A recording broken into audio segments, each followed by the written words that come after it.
Hola amigos, en el día de hoy me encuentro en este espacio que puede recordar a los jardines secos japoneses que se llaman Kare-sansui. Lo que os voy a contar en el vídeo del día de hoy, que son su historia, sus componentes, la filosofía que hay detrás, y también os voy a contar cómo se puede recrear uno en vuestra propia casa. Voy a empezar por contaros la historia. Una de las primeras referencias que tenemos son unas crónicas escritas en el 720 llamadas Nihon Shoki. Además, por los restos arqueológicos sabemos que los primeros jardines constaban de un estanque, una isla y un puente para pasar por encima del estanque a la isla. Además, se estaban delimitadas por cantos rodados.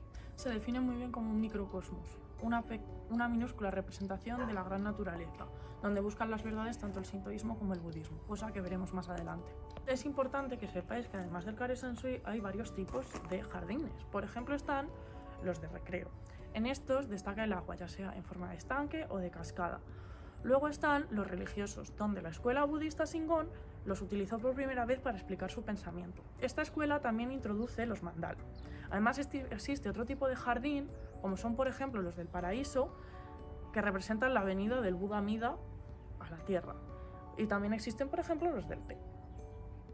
Los primeros ejemplos que tenemos de los Kare-sansui son jardines zen del periodo Muromachi de los siglos XIV y XV, que eran espacios blancos, áridos y sagrados. La primera referencia escrita que tenemos sobre estos jardines data del siglo XI y es el Sakuteiki.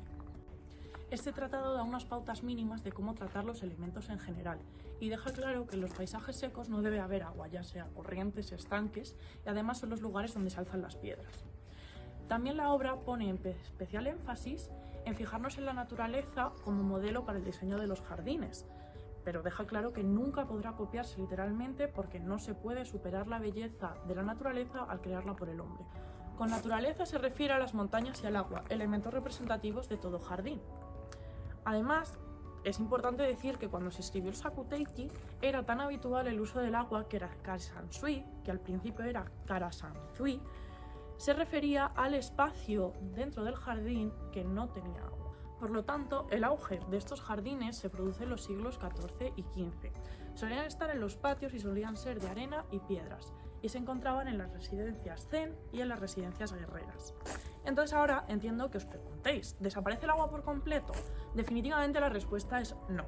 Pero en el jardín todo tendrá su significado, pero para ello vamos a casa donde os lo explicaré mejor. Como os he dicho, vamos a hacer un jardín seco en casa. ¿Qué vamos a necesitar? En primer lugar, piedras de diferentes tamaños y que tengan la máxima expresividad posible. Cuantos más ángulos y más rugosidades tengan, mejor. En segundo lugar, necesitamos una bandeja. En la vida real sería el solar, pero haciéndolo dentro de casa va a ser esta bandeja, que tiene que tener arena, gravilla o algo similar. Y por último, pues el rastrillo. Voy a comenzar por hablaros de las piedras. Es muy importante deciros que hay que respetar el espíritu de las piedras. ¿Qué quiero decir con esto? Que si la piedra se ha encontrado en posición vertical, en el jardín irá colocada en posición vertical. Sin embargo, si la piedra se ha encontrado en posición horizontal, en el jardín irá colocada en posición horizontal. Al igual que es importante respetar el espíritu de las piedras colocándolas en la misma posición en la que lo hemos encontrado, es importante decir que según donde encontremos la piedra será eso lo que represente. Es decir, si una piedra se ha encontrado en el monte, representará un monte. Además es importante saber que las piedras pueden ir en grupos, pero siempre serán grupos impares, normalmente de 3, de 5 o de 7. En caso de colocar 3 piedras, nunca deben de ser del mismo tamaño, y si se colocan en triángulo, debe ser un triángulo nunca equilátero. Por último, respondiendo a la pregunta de antes, ¿el agua desaparece? Pues como elemento líquido sí, pero va a ser aludida con la grava o la arena. En este caso, estas líneas horizontales que estoy haciendo representan el fluir del agua en una misma dirección. Sin embargo, si empezara a hacer movimientos en zigzag, significaría las olas del mar embravecido. Sin embargo, si genero líneas curvas alrededor de los grupos de piedras, estaría enfatizando que ahí hay un monte.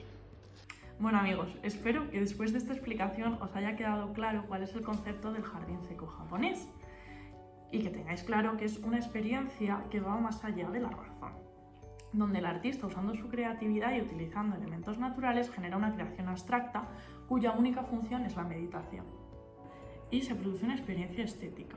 Además, el jardín seco con sus elementos revalorizan las texturas y le dan un valor propio a la materia. Por eso os animo a que recreéis el jardín seco en vuestras casas y me mandéis vuestros jardines. Bueno amigos, esto es todo. Si quieren seguir aprendiendo sobre más lugares que visite, suscríbanse, denle like a la campanita para recibir notificaciones y ¡nos vemos! Es el monje de mis sueños.